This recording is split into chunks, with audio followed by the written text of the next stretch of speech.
남편이 30년 동안 닫아둔 판도라의 상자가 열렸어요. 한평생 하지 못했던 일을 남편이 한다고 했거든. 그건 바로 동창이었던 사람이었잖아. 그런데 왜 가려고? 그 사람이 있어서 가기 싫다고 했기 때문에 그동안 안 갔었어. 맞아. 그 녀석을 만나기 싫어서 안 가려고 했는데 어쩔 수 없이 가야 해? 그렇지 않아. 내가 언제까지 피해 다녀야 하냐고. 걔가 누가 되냐? 남편은 갑자기 브레이크 없이 폭주하는 자동차처럼 분노를 터뜨렸어요. 그동안 참아왔던 게 있나 봐요. 고등학생 시절 자신을 괴롭힌 그 친구에 대해 말이죠. 우리는 많은 일들을 경험했어. 읽어볼 만한 재산도 충분히 있고, 우리 아이들은 다 유학을 가다 왔고, 지금은 다들 기업에서 자리를 잡고 있어. 다들 잘 되었지? 이 나이에 이런 삶이 가장 잘 사는 건 아닐까? 어쨌든 나는 모든 것이 일어나고 있다 생각해. 젊은 시절 그 아이는 아직도 두려움을 느끼고 있어? 해야 할 일은 끝났고 더 이상 하지 않으려 해. 내가 말한 그것은 어떤 일을 의미하는지 알 거야. 자신이 일생 동안 트라우마에 갇혀 있었던 것 같았어. 자신을 깨우고 싶어 하는 것 같아. 남편의 트라우마는 고등학생 시절 자신을 괴롭히던 일진 남자였어. 얼마나 고통받았는지 일생 동안 그 이름만 나와도 기분이 상했어. 마치 그의 내면에서 살아왔던 것 같다. 하지만 그랬던 사람이 어느 순간에 치유되어 트라우마를 극복하고 있는 것 같아. 50이 넘고 60을 바라보는 이 나이에는 무섭게 느껴지는 것이 뭘까? 그래, 그렇지. 그리고 내가 두렵게 느낄 것은 무엇일까? 무섭게 느끼는 것이 뭔지 물어봤을 때 나도 동창회에 갈 것이고 거기서 그를 마주한 뒤 욕을 덜어주겠어. 나도 동창회에 참석할 거야. 그야말로 그 면상 앞에서 칠할 것이야. 다짐은 정말 비장하다. 난 남편을 응원하고 싶었어. 남편이 정말 잘 되기를 진심으로 바랐어. 우린 열심히 살아가며 더 당당한 사람들이야. 나는 10대 때 엄마가 지병으로 돌아가셨고 식품 사업을 하는 아빠와 둘이 살았어. 아빠는 바쁘기는 했지만 돈을 잘 버는 사람이라 어려움 없이 내가 하고 싶은 대로 할 수 있었어. 아빠의 사업이 성장함에 따라 나는 대학생 때는 학교를 다니면서도 아빠 회사로 가서 저녁을 함께 먹고 도와주기도 했어. 나는 대학에 잘 진학해서 무용과를 전공했어. 매일 학교에서 연습하고 시험 공부하며 일상을 살았어. 그리고 별 다른 일 없으면 아빠 회사에 가서 함께 저녁을 먹곤 했어. 그런 어느 날이었어. 그날은 비가 많이 내리던 날이었습니다. 버스 안에도 물이 흥건했고 내리려고 하차벨을 누르던 순간 미끄러져 넘어질 위험이 있었습니다. 몸은 생명입니다. 그 짧은 순간에 정말 별 생각이 많이 들었습니다. 시험이 얼마 남지 않았기 때문에 넘어져서라도 어딘가 다치면 최악의 상황을 고려해야 했습니다. 그런데 그때 우연히 내 남편이 제가 넘어질 때 빠르고 민첩하게 받아주어서 제가 다치지 않고 무사했습니다. 아, 감사합니다. 넘어지는 줄 알았는데 얼마나 놀랐는지 몰라요. 그 짧은 순간에 별 생각이 다 드는데 아이고, 제가 안 다치고 다행이네요. 여기서 내리세요. 저도 여기서 내릴 거라 함께 부탁해도 될까요? 드릴까요? 그때의 남편과 내가 같은 정류장에서 내렸어요. 서로 목 인사만 하고 헤어졌는데 우연히 가는 방향이 똑같았죠. 나중에 알고 보니 그 사람은 아버지의 회사에서 야간 아르바이트를 했다는 거였어요. 그 이후로 우리는 서로 얼굴을 알게 되었고 저는 아버지에게 겪은 일을 모두 말했어요. 아버지도 그때의 호의에 감사해하며 남편을 칭찬하기도 했어요. 이후로 아버지가 회사로 가실 때마다 우리는 마주치며 친해지게 되었고 학교를 마치고 바로 아버지의 회사에 가면 그 사람과 출근 시간이 딱 맞았어요. 아버지도 그 사람이 일을 잘한다고 칭찬하며 그에게 대단히 인상 깊어하셨죠. 나중에 그가 알바를 하다가 생산직으로 일하게 되었는데 그 사람이 회계의 오류를 발견해냈어요. 그 결과 어떤 과장님이 회사 돈을 횡령하고 회계팀에 맞지 않는 금액을 쓴 사실이 드러났습니다. 보고한 일이에요. 버리려던 종이에서 발견한 상황으로 아버지께 고발했어요. 자네가 정말 큰 일을 해낸 것이에요. 회사가 흔들릴 뻔했잖아. 사소한 것 하나도 놓치지 않고 세심하게 관찰해준 덕분에 큰일을 면했어. 정말 고마워. 아니요, 사장님이 당연히 해야 할 일을 해준 거거든. 고마워하지 않으셔도 돼요. 집에 필요한 게 있으면 사주시나 돈을 주시나. 무엇이 제일 갖고 싶으세요? 새로운 삶을 갖고 싶어요. 지금 현실은 너무 힘들고 괴로워요. 아버지가 큰 일을 해냈다고 포상해 주려고 했었어요. 그때 그 남자의 처지를 알게 됐어요. 그의 처지를 듣고 나서 진정으로 미안해했어요. 그 집이 너무 가난해서 고등학교 졸업 후에는 알바만 하면서 살아가고 있다고 해요. 그가 돈을 벌지 않으면 생존이 어려울 수 있다고요. 가난해서 공부를 할 수 없었고 고등학교 때는 많이 괴롭혔다고 합니다. 너무도 슬픈 삶이라며 아버지 품에서 울던 모습을 보았어요. 그래, 자네는 무엇을 하고 싶은가? 무엇을 원하는지 이야기해봐에 내가 최대한 도와줄 테니. 나는 회계 분야에서 일하고 싶어요. 그래서 집에서 따로 공부하고 있습니다. 숫자를 정리하는 느낌이 들어 회계 분야로 성장하고 싶어요. 아마 그때 그 사람은 회계 분야에서 일하고 싶다는 얘기를 한 것 같아요. 우리 아버지는 관대한 분이십니다. 아버지는 마음에 드는 사람을 도와주신다며 말씀하시고 아침에는 회사에서 일하도록 하고 밤에는 가족을 책임지도록 해주셨습니다. 그렇게 아버지의 품에서 대학을 출신하게 되었습니다. 나는 대학원까지 나와 우수한 인재로 거듭나게 되었습니다. 그 사이에 유학을 다녀왔어요. 다시 만난 그 사람은 엄청난 성장을 거듭해 있었어요. 그 정도는 아빠 회사 말고 대기업에도 가도 좋은 스펙이었죠.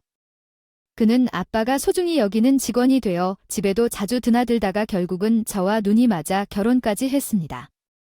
이렇게 잘 살아온 것에도 불구하고 남편의 마음 한구석에는 학창시절에 자신을 괴롭힌 그 남자의 존재가 의식 속에 남아있는 것 같아요. 이런 이야기를 종종 했던 것 같아요. 그 새끼가 나를 지금 보면 얼마나 놀라게 될까? 예전의 모습이 아닌 나를 보게 되면 얼마나 놀랄까? 현재 만나도 돈 달라고 할 리는 없겠지? 아, 지금 이런 말을 하면 엄청 쪽팔릴 테지. 아마 이제의 당신이 나를 만나면 엄청 놀라면서 이제는 당신에게 쫄 것 같아요. 그냥 그런 사람은 그냥 잊어야 해요. 그게 정신건강에 좋아요. 남편이 고등학생 시절에 집이 가난했고 뭘 해도 대응할 수 없는 집이었기 때문에 더 괴롭혔다고 합니다. 그 가난한 사람에게 돈을 가져오라 시키고 안 가져오면 모욕을 주고 그랬다고 하네요. 그 시절 그 인간에게 엄청 당해서 트라우마가 남은 거예요. 왜냐하면 어릴 때는 외모나 체력이 전부였거든요. 남편은 당시 외로웠고 그랬다고 하네요. 그래서 그가 피해자가 되었던 것이고요. 성인이 되어서도 동네에서 만나면 돌아가고 동창회에도 가지 않고 피할 수 있는 일은 다 피했다고 하네요. 정말 엄청난 트라우마였나 봐요. 그 사람 최근 소식들은 있나요? 그런 성향이면 여전히 양아치 짓을 하면서 잘못 지낼 것 같은데 동창 중에서 소식은 없대요. 그 녀석은 고등학교 졸업 후 대학에 못 가고 양아치 집안에서 지냈나 봐요. 계속해서 다니다가 군대에 다녀온 후에 일이 끊겼다. 뻔하지 않아서 소식이 전혀 없어. 여전히 양아치 같이 다닐 거야? 고등학교를 졸업한 지 벌써 20년이 지나가는데 너도 그동안 잊고 살아왔지? 자신의 삶을 살아야 해. 그래서 나 또한 잊어야 해. 그 자식 무서워서 동창회에 나가지 못했었는데 올해는 한번 나가봐야겠어. 평생을 양아치 집에서 살 줄 알았는데 그 당시에 남편도 용기 내서 동창회에 나가려고 했었어. 의외의 소식을 들었어. 동창회가 며칠 앞으로 다가왔을 때 남편이 술에 취해 들어와서 엄청난 소란이 일어났어. 아이고, 왜 그렇게 술을 홀쭉하게 마셔서 들어왔지? 제 정신 좀 차려주길 바란다. 이게 무슨 일이야? 이랬지요. 다 필요 없어. 정말 필요 없다고. 인생은 운수 좋은 사람이 잘 살아가는 거야? 어쩌다가 왜 내 인생은 이래? 모양이야. 그날 남편은 알 수 없는 말을 했고 엄청 괴로워하며 울었습니다. 다음 날 아침에 일어난 남편에게 물었죠. 어제 어떻게 된 일이냐고요? 세상 참 불공평해. 어떻게 나한테만 이런 일이 생길 수가 있지? 나 정말 너무 억울해. 아, 무인데 그래서 말을 좀 자세히 해봐. 뭐가 그렇게 세상이 불공평하다는 거야? 그 자식 있잖아. 나를 괴롭힌 그 자식. 어제 술 같이 마신 친구가 그러더라. 그 새끼 운 좋게 대기업에 들어갔다고. 나는 힘들게 공부하고 노력하고 어렵게 기회를 잡아서 겨우 살고 있는데 그 사람은 군대에서 손님 잘 만나서 백 써서 대기업에 들어갔대. 그 말을 듣는데 저도 어이가 없더라고요. 남편은 나. 그런 사람들 잘 살면 안 되지 않아요. 어떻게 일이 이렇게 잘 풀려요? 이건 말이 안 됐어요. 그렇게 하더라도요. 들어간 사람들이 진급 대상이 아니라 다 잘리는 경우가 있어? 아, 절대 진급 못하지. 학벌 때문에 잘리고 일 못해서 성과에서도 잘릴 것 같은데 얼마나 버틸 거야, 여보. 모르겠지. 하지만 든든한 뒷받침이 있으면 가능한 일이 아니야. 아무도 들어온 적 없는 입사지만 그렇게 뱅으로 들어왔으니 진급도 해줄 거야. 회사가 그렇게 정의로워서 아이 무슨 자선 단체가 아니야? 절대 사회는 그렇지 않아. 사회는 냉철해. 자신에게 쓸모없는 인간들은 다 버린다. 그 사람이 일이라도 잘하면 모르겠지만 절대 그런 일은 없을 거야. 분명히. 그런데 그 새끼가 기회주의자라고 한다면 그런 문제를 어떻게 해결할 수 있을지도 모른다. 너무 불공평해. 왜 그런 새끼에게 기회를 줘야 하는 거야? 그 당시에도 이미 많은 것을 희생한 남편이었지만 그 사람이 잘 되었다는 소식을 듣자 배가 아파졌어요. 나라면 그 인간은 그 사람 나름대로 살아갈 거야. 하며 생각하지 않고 살 것 같아요. 그런데 남편의 성격은 그러지 못하는 것 같아요. 계속 곱씹고 곱씹는 것 같아요. 꼼꼼하고 세심한 성격이지만 자기를 자꾸 괴롭히니 저도 보기가 힘들었습니다. 그런데 정말로 그 인간은 눈치가 빨랐고 기회를 잘 잡아서 힘들다던 대기업에서도 꽤 오랫동안 버텨냈어요. 결국 무과장까지 달게 된 것을 소식으로 들었고 그런 소식이 들릴 때마다 남편은 분개를 했어요. 남편도 못지않게 잘 지내는데요. 우리 남편이 아빠 회사에서 엄청 인정받아서 꽤 높은 직급까지 올라갔어요. 그런데 남편이 이런 말을 하더라고요. 여보, 당신이 더 직급도 높고 연봉도 높은데 왜 자꾸 스스로를 그 인간과 비교하나요? 그럴수록 당신만 더 심심해할 텐데요. 괴로워하는 대기업 직장인이에요. 나는 그 차이가 싫은 게야. 그 시절 찐따였던 나를 보아도 여전히 그래? 대기업과 중소기업의 차이로 남편이 그 사람보다 못 산다고 생각해 계속 의식하며 살아왔어요. 고등학교를 졸업한 지도 오래됐는데 세월이 얼마나 흘렀는지. 그때 받은 상처가 쉽게 잊혀지지 않는 것 같아요. 그래도 다행인 점이 있답니다. 그 사람은 과장이 심해서 더 이상 진급할 수 없더라고요.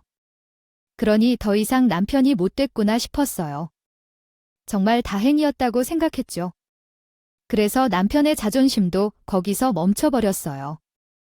이후로는 아무 소식도 안 듣게 되었고, 그래서 남편도 잊고 살아가는 줄 알았어요. 그런데 몇 년이 흘렀는지 생각해보니까 10년 동안 더 지났네요. 잊고 있던 그 인간의 최근 소식을 친구를 통해 듣게 되었습니다. 그 당시 기분 좋게 술을 마시고 돌아왔다더라고요. 아이도 당신의 말이 맞았다고 하더라고요. 역시나 과장된 승진은 어려웠다는군요. 그 인간은 회사에서 해고됐다고 해요. 잘 됐지? 진짜 그럴 줄 알았어요. 그래서 회사에서도 잘리거나 그만뒀대. 잘 된 것 같아요. 그것은 상관없어요. 어찌되었든 나가게 된 게 가장 중요한 거잖아요. 아이, 그렇게 생각하면 돼요? 남편의 기분이 오랜 동안 좋았었나요? 그때쯤에야 트라우마가 해소되었고 싶었겠죠? 그리고 며칠 후에 알게 됐죠. 그 인간의 뒷백이 있는 사람이 회사에서 나가게 되면서 그 양아치도 같이 나가게 되었다는 이야기를 들은 후에 더 좋아했어요. 그래서 잠깐 술을 마시고 들어왔다고 하더라고요. 이렇게 많은 에너지가 필요하다고 하잖아요. 남편이 이렇게 애를 쓰며 미워하는 걸 멈추고 싶었는데 그 사람이 안 좋게 되자 미워하는 마음을 끝낼 수 있을 것 같다는 생각에 안도했습니다. 그리고 마침내 남편에게 좋은 소식이 들렸어요. 그 사람이 잘 지내지 못한다는 소식이었습니다. 여보야, 세상에 참 모르는 것 같아요. 그 자식이 초년운과 청년운이 좋았을지 몰라도 중년운과 말년운은 안 좋은 것 같아요. 또 그 사람 이야기야? 이번엔 뭔데 그 사람 잘 지내지 못한다고 하더라고요. 회사를 그만두고 뭐 하고 산다던데 그 새끼가 외모와 말솜씨로 번지를 한 것 같아요. 학창 시절에는 인기가 많았고 운이 좋아 대기업에서 청년 시절을 보냈었어요. 그런데 지금은 운이 다 떨어진 것 같아요. 왜 요즘은 안 좋게 살고 있다는 건데요? 당신이 그렇게 좋아하는 것을 보니 별로 좋지 못한 것 같은데 맞아요. 제 아들은 지금 배달업을 하고 있는데 회사를 그만두고 여기저기 이력서를 넣었지만 성과가 없어요. 그 아이는 성과를 위해 열심히 노력하고 있는데 운 좋아서 대기업에 입사했던 걸 제외하면 그런 일이 없죠. 결과적으로 운이 좋았던 과정을 거쳐서 일을 얻은 것이니 자신의 능력으로 얻어낸 것은 아니에요. 그래서 대기업에서 할 수 있는 일이 없어 배달 일을 하게 된 거예요. 정말 인생은 순식간에 변할 수 있네요. 어쩌면 그렇게 망가져 있는 것을 안타깝게 생각하더라도 생각하죠. 남편은 고소당하기까지 했는데 배달 일을 하는 중이에요. 사람들을 비하하는 게 아니지만 남편은 어울리지 않는 회사에서 다니면서 변해가는 것을 정말로 즐겁게 생각했어요. 연이어 행복한 일이 계속되어 그 후에는 동창회가 있는 해에 만났는데 그때 어려운 상황인 친구가 상황이 안 좋아지니까 동창회에 참석하지 않을 줄 알았어요. 그래서 남편도 동창회에 나가려고 했었고 모두 그 친구가 참석하지 않을 거라고 생각했어요. 그러나 그 인간이 자랑할 만한 이야기가 있다고 말이 많은 동창회에 참석하겠다고 했거든요. 그때 남편이 약간 화가 났어요. 이제 남편은 더 이상 속을 소중히 여기지 않으니 간다고 해서 그때 떠들면서 나가겠다고 혼잣말했습니다. 그 당시 남편은 아빠의 회사에서 임원이 되었어요. 우리 남편은 그 친구에 비해 엄청 잘 나가는 사람이 되었어요. 남편은 당당했습니다. 이 일거운 삶이고 원하던 일상이었어요. 여보, 준비 다 됐어. 우리 지금은 나가야지. 늦지 않을 텐데. 오늘이 주말이라 막힐 거야? 서둘러. 다 됐어. 나가자. 좋은 걸로 가져가자. 아무래도 내 사회적 지위가 있으니까 남편은 옷에 엄청 신경을 썼고요. 동창회가 밤에 있었는데, 낮에는 미용실을 갔다 올 정도로 외모에도 많이 신경을 썼습니다. 심지어 동창회 며칠 전부터 나는 백화점에 가서 최고급 옷을 사라고 하더니 카드까지 쥐어줬고요. 남편은 정장을 원하는 디자인과 원단으로 맞춤 제작을 했어요. 쉽게 보이고 싶지 않았던 남편의 비장한 준비였습니다. 우리 집엔 차도 2대가 있는데 하나는 대형 차고 하나는 세단인데 말썽꾸러기는 더 됐습니다. 좋은 차로 남편이 타고 있는 걸 티내고 싶었던 것이겠죠. 이해합니다. 그래서 떨리는 마음으로 30년 만에 남편과 동창회에 도착했어요. 남편이 도착하자 친구들이 우르르 일어나 남편을 반겼더라고요. 세희야, 이게 얼마예요? 난 너를 못 보고 죽는 줄 알았어. 정말 반갑네요. 정교, 1등, 반가워요. 나는 가끔 내 생각을 많이 했어. 병원에서 일하다가 의사가 되지? 그래서 이제는 지방에 있어서 잘 못 올라와. 오늘도 간신히 나와 봤어. 잘 지냈어. 이게 누구야? 정수연, 너희 자식. 동상에는 한 번도 안 왔는데, 야, 오랜만이다. 잘 지냈어, 야. 나야말로, 이게 누구야? 너, 많이 달라졌어. 우리가 서로 키 순서대로 한 번이나 2번이 있는데, 너도 많이 컸구나. 야, 나는 대기만 성형을 했어. 뒤늦게 컸지. 근데 운동을 하다 보니 많이 자랐어. 너도 많이 컸구먼. 나도 전에 봤을 때보다 군대에서 많이 자랐어. 역시 친구들이라 할 수 없어서 이런 얘기도 했구나. 남자들 수다도 정말 여자들 못지. 하지만 솔직히 말하면 저는 한숨도 내쉴 틈이 없다고 느꼈어요. 그래서 한 발짝 멀어져서 그들을 관찰하기 시작했어요. 정말 멋진데 친구들은 다 내 남편을 좋아했었고 예전 일을 떠올려 이야기했는데 듣는 것만으로도 정말 재미있었어요. 왜 남자들의 추억은 여자들과는 조금 다르게 재미있는가 싶었어요.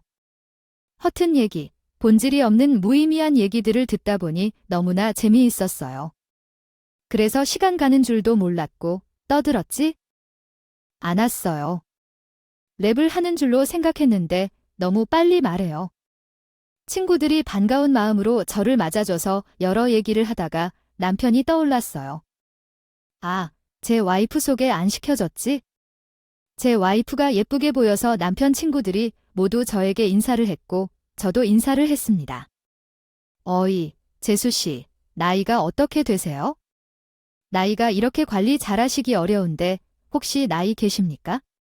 이 사람이 무용을 전공했거든요. 지금도 학생들을 가르치며 엄청난 관리를 해요. 아이고, 부럽네요. 너는 일로도 성공하고 예쁜 와이프도 가졌네. 네, 와이프도 예쁘지. 천사가 어디 갔다고 전에 얘기했던 거 기억나요? 맞아, 그 천사가 요즘은 좀 푸짐해져서요. 나는 비행기를 못 타요. 그래도 나를 생각해주는 건 우리 와이프가 제일인데, 그러니까 잘해라. 와이프 말을 들어야 해. 제 소개는 그렇게 간단히 끝났고요. 시답자는 말을 늘어놓으며 또다시 수다 매경이 시작되었어요. 나는 조용한 다른 테이블에 앉아 다른 동창이랑 같이 온 와들과 조심스럽게 대화를 하며 밥을 먹었어요.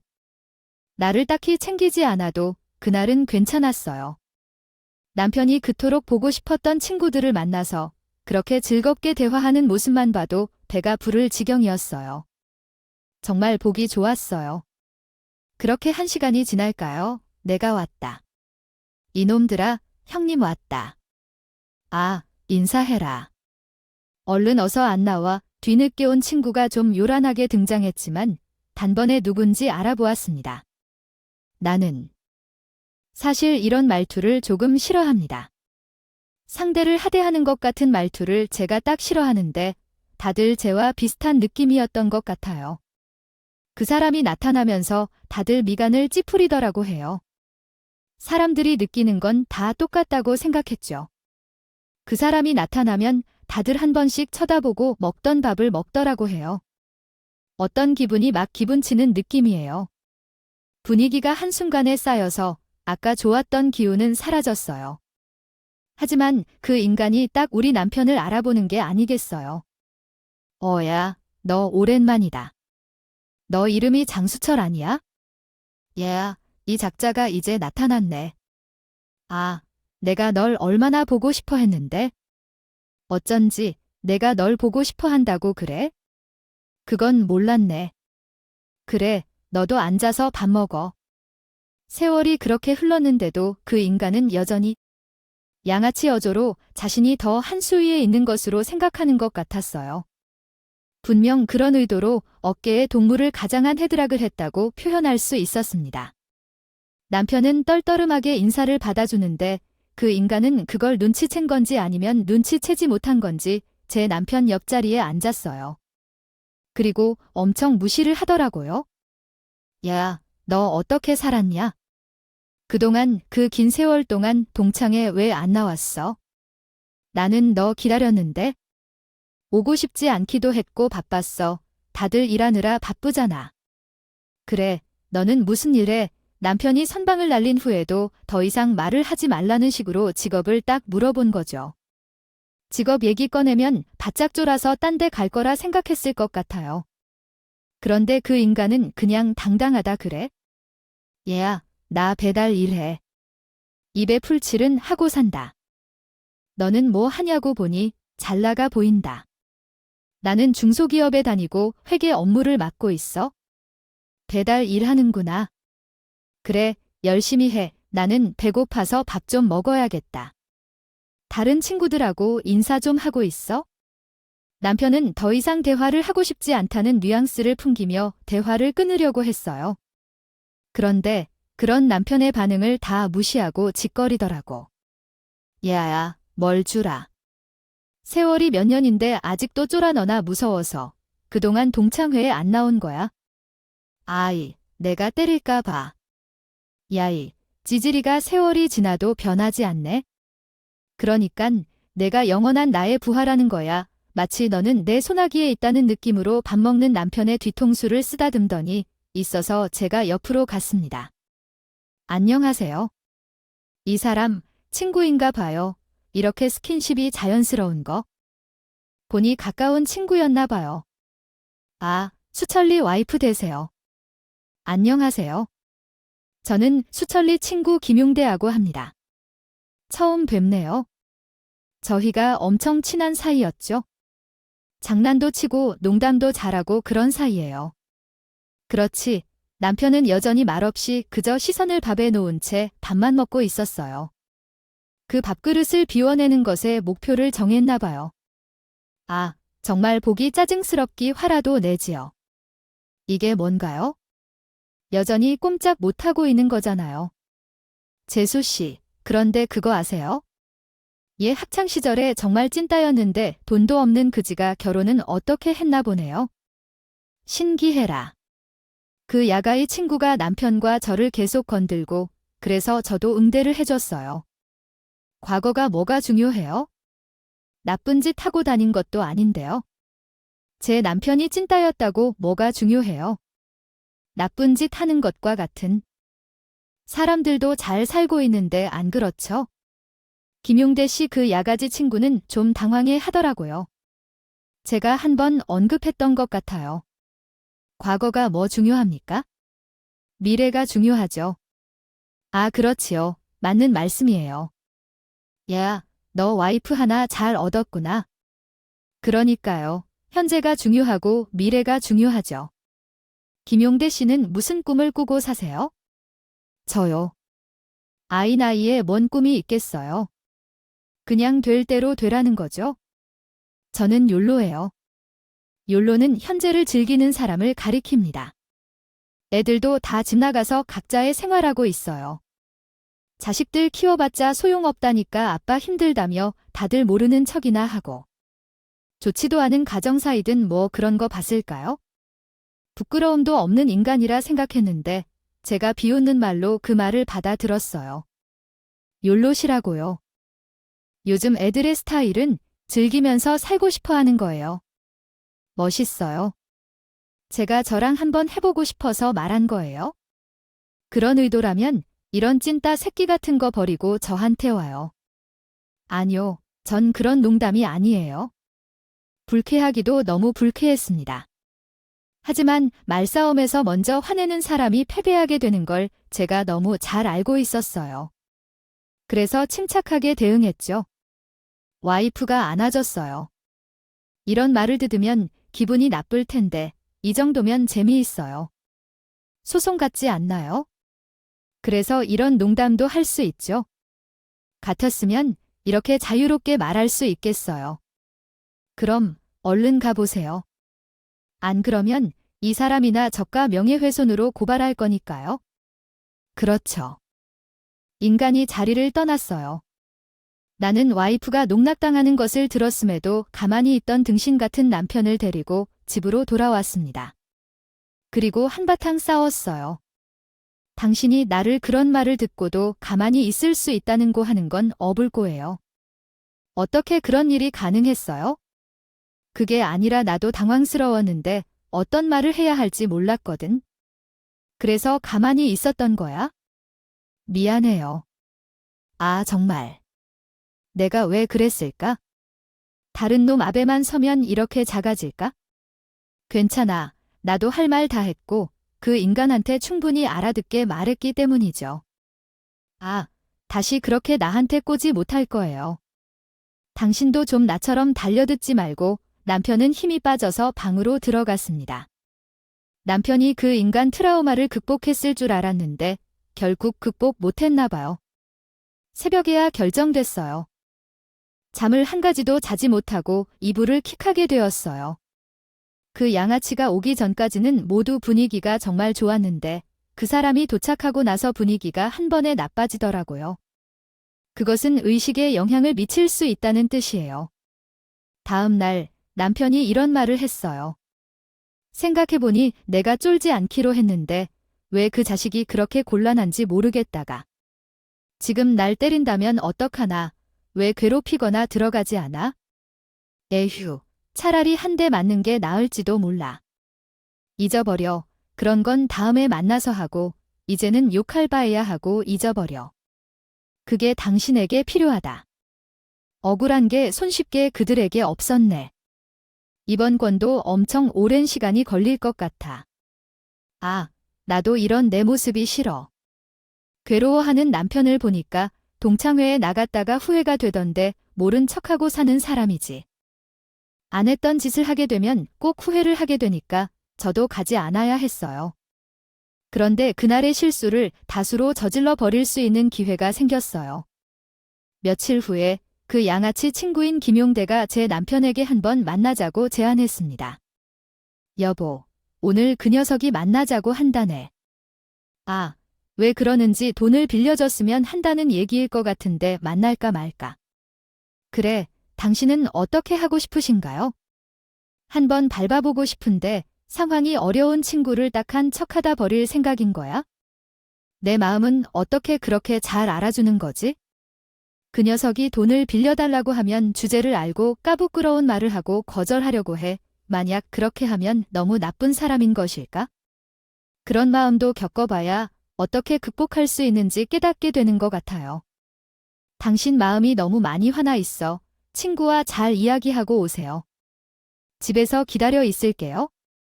남편은 결국 양아치 친구를 만나러 갔다가 몇 시간 후 힘없이 집에 돌아왔습니다. 그놈, 만나자고 한 것이 뭔데? 정말 돈을 빌려달라고 그랬어.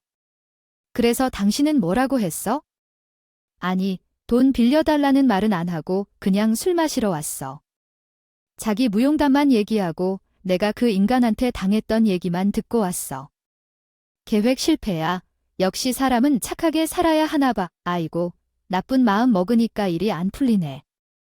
그래, 맞는 말이야. 이제 그런 사람도 있고 당신 인생 살자. 응, 난 당신이 그 사람 신경 쓰면서 사는 게 너무 안타까워. 제발 좀 잊고 살자. 그런데 그 인간이 그 뒤로도 몇 번 남편한테 할 말이 있다고 불러내서는 별말 안 하고 집에 가곤 했어요. 그래서 가만히 생각해 보니까 술을 마시러 오는 것 같은 거예요. 술 먹으러 와서 그러면 이제 정말 남편이 쉽게 살아낼 수 있기 때문에 술값과 택시비 명목으로 5만 원이나 요청한대요. 정말 참혹해요. 나이가 들어도 그런 방식으로 산다면 참혹한 일이죠.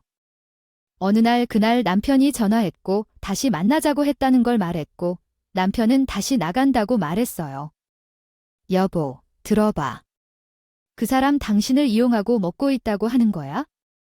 만나면 수의를 준다고 하고 집에 보내달라고 하면 택시비를 준다고 하고 먹으려는 건 당신에게 돈을 많이 쓰게 만나자고 하는 것이니까 당신에게서 돈을 받기 위한 겁니다. 이번엔 그 사람을 보고 사라고 해. 그렇게 하지 않으면 나가겠다는 거야? 도대체 몇 번째야? 맙시 많은구나. 이 정도의 어림도 없었나? 왜 이렇게 바보 같나? 돈을 빌려달라는 말을 언제 할지만 고민했지? 내가 이제까지 그런 짓을 하고 돌았는지도 몰랐네. 언제까지 바보같이 다니려 할 거니? 오늘도. 똑바로 이야기해주는 사람이 있다면 그런 사람이 온다는 법이야? 그러나 그런 사람이 없다면 이건 당신을 속이려는 목적이라고. 그 친구는 너무 염치 없네. 아니, 당신을 쉽게 생각하고 있는 거야? 그런 취급받지 마, 알았지? 어느 날 남편이 친구에게 말했다고 해. 그동안 많이 샀으니까 이번에는 그 사람이 보면 사라고 해. 그랬더니 노발대발해서 친구 사이에 돈을 생각하느냐고, 자기가 돈이 없다고 무시하느냐고 별별 말이 다 나왔다고 합니다. 그때서야 남편도 확실히 느낀 거죠. 그 인간의 본심을 남편이 이용당하고 있다는 사실을요. 그런데 그 사람 정말 10,000원, 20,000원 이런 돈도 급했나 봐요. 남편한테 거창한 말을 하면서 50,000원만 받으라는 문자가 온 것이에요. 남편은 한꺼번에 비웃으면서 송금 안 했대요. 돈 5천만 원도 아니고 5만 원이 없어서겠지요. 친구가 나에게 우정이냐 의리가냐 아니라고 들추며 빌려달라고 했는데 엄연히 인간이기 때문에 돈을 빌려주지 않고 성실하게 살라고만 했어. 아, 너무 안타깝다. 그래서 그 친구와의 관계는 달라진 줄 알았는데 결국 돈을 빌려다 주라는 말을 하고 남편도 돈을 빌려주지 않았으니 그 말이야. 그런데 사건은 엉뚱한 곳에서 터졌어. 수철아, 아이야 소식 들었어. 김용대가 우리 동창이던 총무였었는데 갑자기 사라진 걸 것 같아. 뭐야, 무슨 말이야? 일주일 전까지만 연락이 됐다고 했는데 어제 갑자기 돈을 빌려달라고 했대. 이번 주부터 엉뚱하게도 연락이 안 돼 전화번호를 바꾼 것 같더라. 우리 동창들과 가족까지 모두 여행 갈 돈으로 액수를 늘렸는데 돈이 수천 원 이상이야. 아니, 이게 대체 뭐야? 그 인간이 동창회 총무였다는 사실이 꽤 심각해 보였다. 그는 대기업에서 일도 하고 있었고 학창시절에도 총무를 맡았던 사람으로 그에게 총무 역할을 맡기는 것이 자연스럽다고 생각했다. 그래서 믿고 맡겼는데 일이 이렇게 되어버렸다. 남편은 동창회에는 참석하지 않았지만 동창회 남편은 꾸준히 회비를 낸다고 했다. 친구들이 밥을 사라고 낸 부분도 있지만 동창회비가 이웃을 도우며 재단하는 부분도 있어서 꼭 내야 했다. 후년에 가족 동행 제주도 동창회를 계획하면서 회비를 조금 올렸는데 돈을 가져가고 사라진 것이다. 그로 인해 남편과 남편의 친구들은 큰 비상이 되었다. 친구들이 알고 있는 그 사람의 집에 가봤지만 증작이었는데 이사를 간 상황이었고요. 그때는 행방불명이 된 상황이었죠. 다들 전화번호도 모르고 집도 모르고 직장도 없었기 때문에 알 수가 없었고요. 발만 동동 구르고 있을 때 아는 친구가 흥신소 사장님이랑 친한 관계여서 부탁을 했습니다. 그런데 몇 시간 만에 그 사람 행적을 찾아내는데 세상에 저희 집과 매우 가까운 곳에 살고 있었어요. 그 자식은 다 내팽개치고 고시 엄만 전전하다가 자기 부모님 집에 얹혀 살고 있었던 거예요. 남편은 친구들 몇 명과 함께 그 집으로 쫓아갔습니다. 결국 남편과 동창들은 모두 그 인간의 본가까지 찾아가게 되었는데 배를 누르는 용대 친구라고 하니 문을 열어줬고요. 그런데 그의 아내가 우리를 맞아줬어요. 혹시 몰라서 제가 먼저 들어가 보았는데 그의 와이프가 저를 보고 놀란 것이 아니겠죠? 아이씨, 혹시 회장님 아니세요? 저를 모르시죠? 저는 회장님의 회사 거래처 대리라고 합니다. 그런데 회장님께서 어찌 이런 누추한 곳까지 오신 거예요? 그 인간도 깜짝 놀랐고요. 남편 동창들도 엄청 놀랐어요. 제가 이 사람의 와이프 일상을 하고 있는데요. 아빠는 3년 전 지병으로 돌아가셨는데 그 전에 회사를 저한테 정리를 하셨어요. 저를 대표 자리로 앉혀놓고 회사가 잘 돌아가게끔 해놓으신 거예요. 그런데요, 제가 회사 일을 알긴 뭘 알아요. 저는 심지어 무용학원 선생을 하고 있어서 회사 일에는 관심도 없고 병행할 수도 없었어요. 그래서 경영은 전문 경영인에게 맡겼고 저는 회장직에 앉아 감시만 했어요. 그리고 실을 해야 하는 사람이 있어야 하기 때문에 이 자리에 저희 남편을 앉히게 된 겁니다. 회식이나 회사 행사에는 꼭 참석하는 편이었는데 그 남편이 그곳에서 쟤를 봤던 것 같아요. 쟤를 알아보는 사람이 있으니까 편해지더라고요. 김용대 아이 어디서 돈을 훔쳤어? 정말이야. 돈은 어디 있어? 우리 돈은 어디로 갔어? 그 돈은 이미 다 썼어. 그렇게까지 돈을 훔쳐간 거니까 지금까지 남아있는 것이 이상한 거 아니야? 야, 너 어떻게 이럴 수가 있어? 우리에게 이럴 수가 있을까? 너 친구 아니야? 용서해줄 거니까? 고소할 거니까 가소시켜. 사건을 일으킨 그 놈은 돈을 다 돌려주겠다고 하면서 고소를 많이 달라고 하더라고요. 알고 보니 이미 다른 이유로 여러 차례 고소를 당한 적이 있었던 것 같습니다. 이미 법을 어겨온 적이 있었나 보군요. 과자인데 집행유예 있기 때문에 더 이상의 고소를 당하면 안 되는 상황이었습니다. 정말 인생을 어떻게 살고 있는 건지 답답했습니다.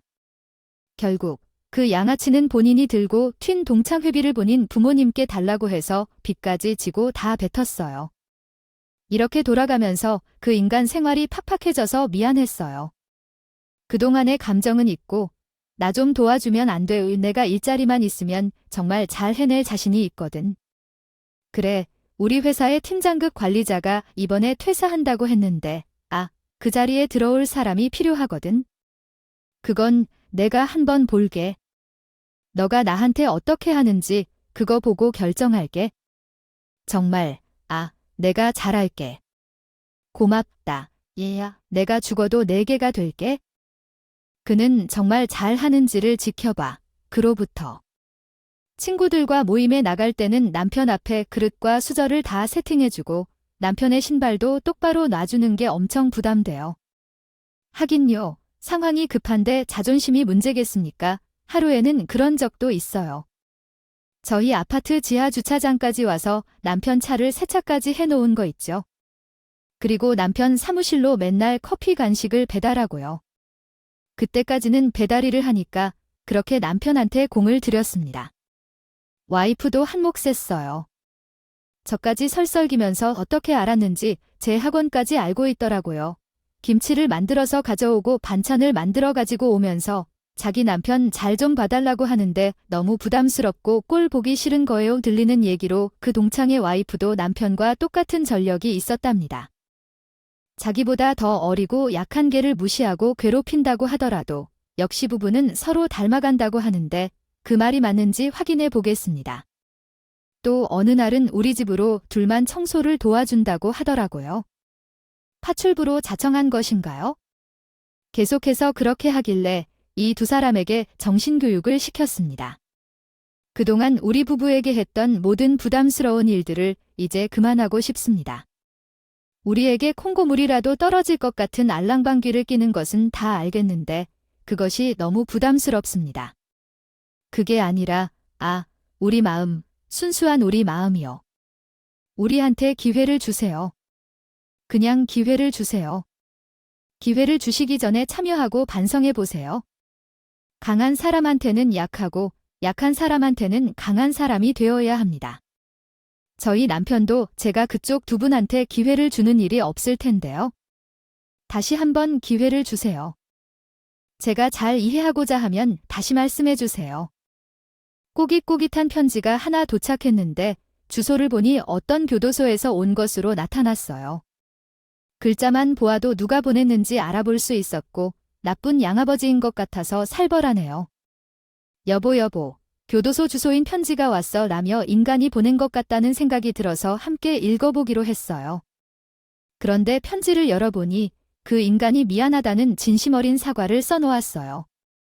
그동안 많이 미안했다며 무시하지 말고 앞으로 다시 죄짓지 않겠다며 미래에 대한 다짐도 했어요. 하지만 마지막 문장에 뭐라고 쓰여 있는지 아세요?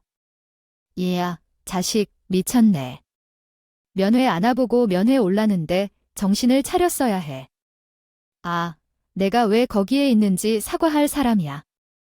제 이야기는 여기까지입니다. 남편과 함께 보실 것을 고려하여 댓글로 제 남편에게 많은 이야기를 적어주세요. 감사합니다. 도와주시면 고맙겠습니다. 감사합니다.